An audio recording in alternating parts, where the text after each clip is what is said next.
Hey guys, it's Samantha from She's Not Broken, and I am redoing my vlog from the other night because it obviously didn't do a very good job of loading on YouTube, and I apologize. I will have the best part of it as a clip for you guys. So last week's blog was about how my blog got its name, and this week's blog is where does the magic happen? Where's your desk? Where do you do most of your blogging? This, oh my god, I'm doing it on the opposite side. That's so funny, is my living room. And this is where I do most of my blogging. There is an office space, but it's not really set up yet, so most of my blogging is indeed done in the living room.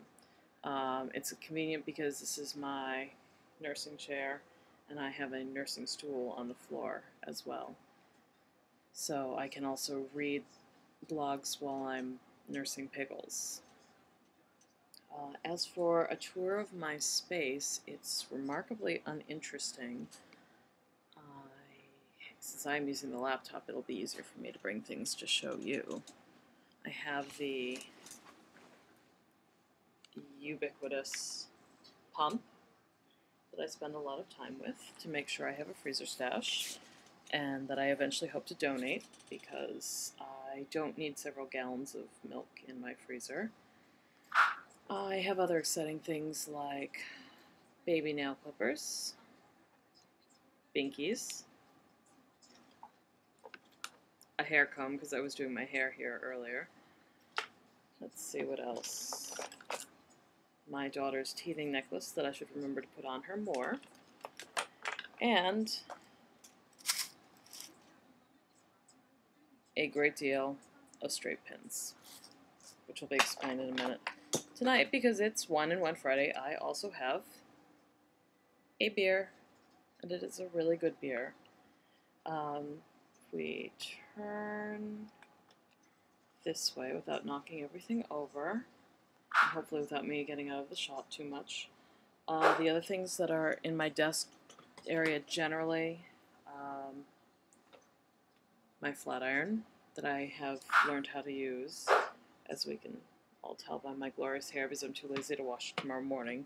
That generally lives in the bathroom. It doesn't actually, this is so bad. It doesn't actually usually live in the living room. Other things I have in here, I keep my daughter's baby book nearby so I can update it on a regular basis.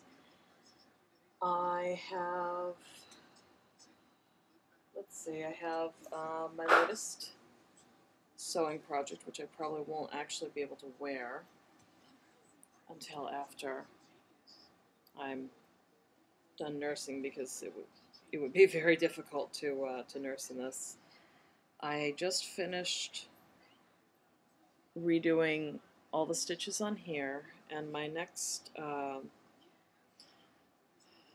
item up for bid is, you can see it, this. Whoever previously repaired this did an atrocious job. Other than that, vintage 50s in beautiful condition, and it fit me perfectly with very little alterations.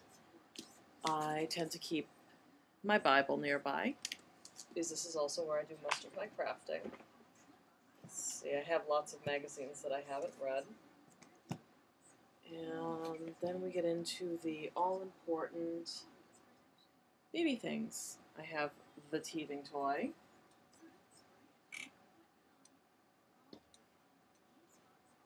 My ungrateful black cat, who is often in the way here, and often would prefer to not be petted if it's not on his terms. What else is here that I keep? I have photos I'm meaning to do something with, and when I mean I've been meaning to do something with, they're my maternity photos, and it's been quite some time since I actually did something with them. I was 8 months pregnant here. And there's my mother. Eventually these will go up in Pickle's room, I'm hoping. Ah, yes. And the side view. Not very flattering. But eventually, we'll get them finished. Let's see. What else? I'm trying to think what else the prompt said, because I already did this once now. I can't remember what it was about. I guess now you've seen how where I write. I tend to sit like this a lot, since it's sort of the view behind me most of the time, unless I'm sitting with it on my lap. It takes me to do a frivolous post, probably 10 minutes. Those seem to get the least amount of comments. Some of the posts concerning my PPD take a lot of revising, and sometimes they're really hard to get out, and it's a real struggle to hit publish on them. The last one I did like that was the Mother's Day post, and that was really tough. To veer off into a tangent, I am having issues with Mother's Day this year. It's my first Mother's Day, and I don't want to need to feel validated by it, but on the same token, I do need to feel validated by it, and I don't know how I'm going to deal if I don't get validated by it. I feel like such a loser thinking about a greeting card holiday like that. But that was a really hard post for me to write. It took me a few days to actually realize what was going on and why all of a sudden I was like, nope, done with the internet. I don't want to talk to anyone.